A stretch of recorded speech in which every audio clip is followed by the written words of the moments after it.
Ces deux projets-là s'inscrivent dans la suite logique, disons, du projet qui est installé à la gare fluviale de Lévis, l'attraction. Vous savez, nos deux aimants qui représentent le schéma du trajet des traversiers. Donc, on s'amuse à dire qu'avec les phares, une fois de plus, on est créateur du troisième lien, un troisième lien qui serait conceptuel.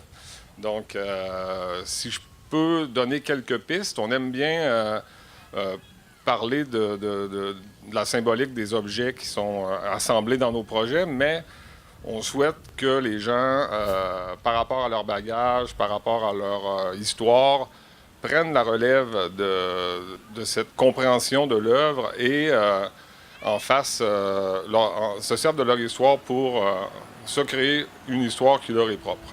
Déjà, pour nous, c'est tout frais, ça sort du four.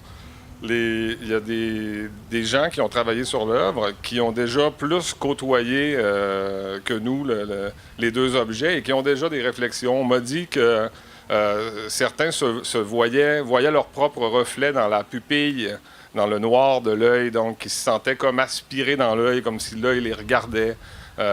Quelqu'un d'autre m'a dit que ce qu'il voyait, c'était le bout de la lunette du gardien de phare, là, quand on voit le gros œil un peu caricatural à l'autre bout de la lunette.